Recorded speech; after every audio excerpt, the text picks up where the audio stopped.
we're going to be taking a look at a brand new physical Nintendo Game Boy Color game. My name's Mike, and this is the Retro Gamer Boy Show.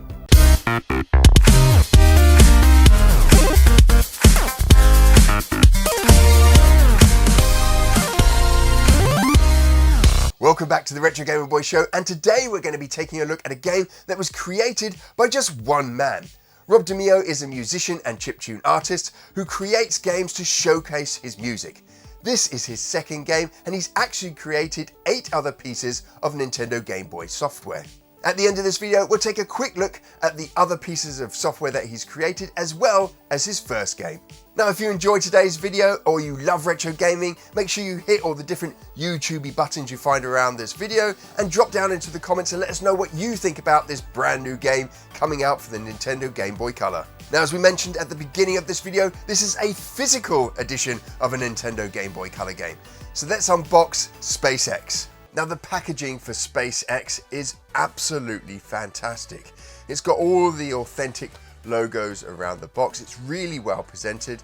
The card for the box is that kind of authentic, thick, nice card that you got with Game Boy games. And as we open it up as well, we see we've got the plastic tray. Now, inside we've got the cartridge, and there's included a QR code here, so you can download the soundtrack for this game. We'll get onto the soundtrack a little later in the preview here, but we also have the game. We get a plastic box like you would do with an original, and then an awesome blue cartridge for the actual game.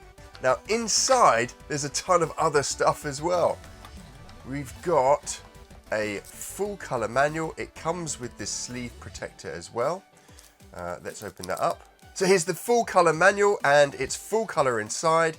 Everything you'd expect from a manual: controls, breakdown of different collectibles, different modes within the game, and then there's loads and loads of stuff on the different levels, and you've even got a notes page at the end here. But that's not all you get. Inside here we get this like little miniature poster, and we also have a card, a postcard to go with it. I love the presentation for the packaging of this game. It's so authentic. It's every collector's dream to have an aftermarket game that is so well presented in such an authentic way. Now, something you can buy additionally to this game is a cassette tape. And this cassette tape has the blue styling of the cartridge on as well. And it has on the A side the soundtrack, which is awesome. And on the B side, there's this kind of decoder piece of code on there. So you put it into your tape recorder, it plays a load of weird sounds, and if you've got a decoder on your PC, which you can download from the website, you'll be able to get a load of extra stuff like screenshots and different things to do with the game. It's a really cool piece of tech, old school tech, that the developer has included on this cassette tape. Now, with everything, the developer has put a ton of effort into even the cassette tape as well. So again, you get a QR code for a free soundtrack. You would have got that with the game. We've got another little poster in here as well. And then, just like all of those classic tapes, you get all of the different soundtracks inside. And then on side B, you get all of the decoder stuff there. Gives you instructions on how to use the decoder as well. So the presentation for this game, this physical Game Boy game, is exceptional. Now, the story of 𝗵𝗺𝗃𝗃 revolves around our main character, 𝗀𝗺, who's on a mission to save the 6 galactic nations, traveling through the stars and giving each nation valuable technology to help fend off the evil origin regime. 𝗀𝗺 shares more in common than just his name to a famous space entrepreneur. Now, 𝗵𝗺𝗃𝗃 is an interesting game, merging several game genres together as you progress through the game. Now, 𝗵𝗺𝗃𝗃 is short, 2 to 3 hours long, depending on how you play the game and your skill level. That doesn't mean that there's not fun to be had here though. This is an adventure game. It sees you take control of 𝗀𝗺, and you must search different planets for items that will allow you to progress to the next planet. Most of the searching takes place in the open world, although you will sometimes need to go through a platform level or play a shmup scene to get to a location in that world. Most items require you to collect them in sequence, with your next item being blocked behind the current item you're hunting down. For example, you may need to find an item for a character in order for that character to open a door where you'll find another key. The premise for the game is great, and the platform and shmup levels inject some skill requirements into the gameplay. But there are very few objects to find in each level, usually between 2 and 4 items. The game also provides a ton of hints in the form of signs, a menu option that tells you which items to collect and in which order, and all the levels and all the items are detailed in the manual. I found that after the first level, I avoided any kind of hint that would give me an indication of what to do next, in order to create a more challenging gameplay experience. But despite this, I still managed to whiz through the game without too much difficulty. The platform elements of the game provide the most challenge, with the inertia on your character often taking you up to higher platforms and then straight off them again, making it a challenge to progress quickly. There are some really nice levels that also add enemies that move along a predictable path, but will change course if you're too close to them. This, coupled with slippery platforms, makes for some fun and challenging gameplay. Now, the shmup levels didn't fare as well. Because of the size of the projectiles your ship shoots, I often found myself just spamming the button and moving up and down the screen, and cleared all of these levels without too much difficulty.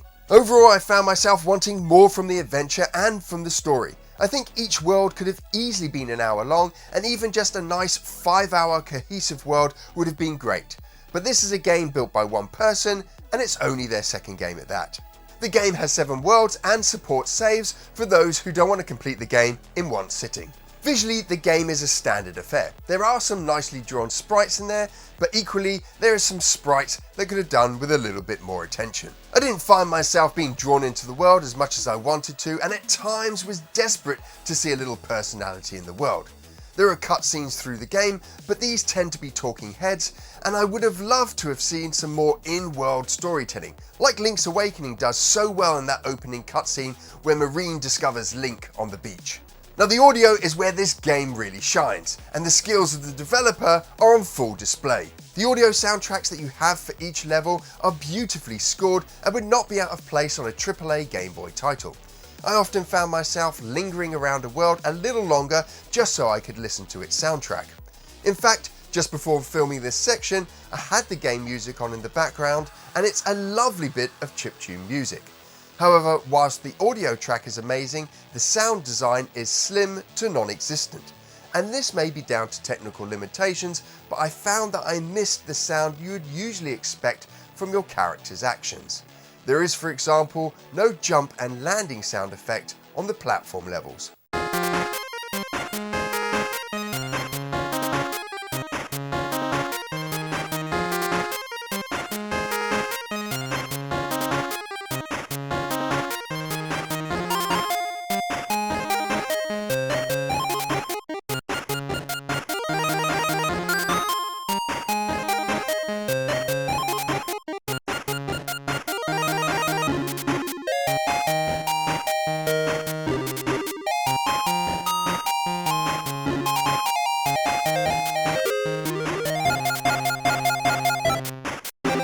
For only his second game, I'm really impressed with what the developer has managed to create here. But as a standalone title, it's lacking in quite a few areas for me. There are some solid mechanics in this game, but they're not used to their fullest. The exploration and adventure are too short, and the visuals and the layout of the world don't connect me to the story. The sound, though, is excellent. I think there's some real potential here, and if 𝗙𝗵𝗺𝗀𝗀 were to continue with a third game, I'd suggest doubling down on this format. Increase the size of the world, introduce characters you care about, and worlds that players want to love. So who should buy this game? Well, if you want a short but solid, easy game, then this may be perfect for you. Also, if you're a collector of physical Game Boy and Game Boy Color games, then the packaging and presentation of this game are fantastic and may be perfect sitting on your shelf. The physical presentation of this game and all the extras he gives you is right up there with the very best. The unboxing experience was a genuine joy. Now, the audio in this game is fantastic. And if you're an audio connoisseur, if you love the chiptunes that the Game Boy puts out, then again, this is probably a game you want to pick up.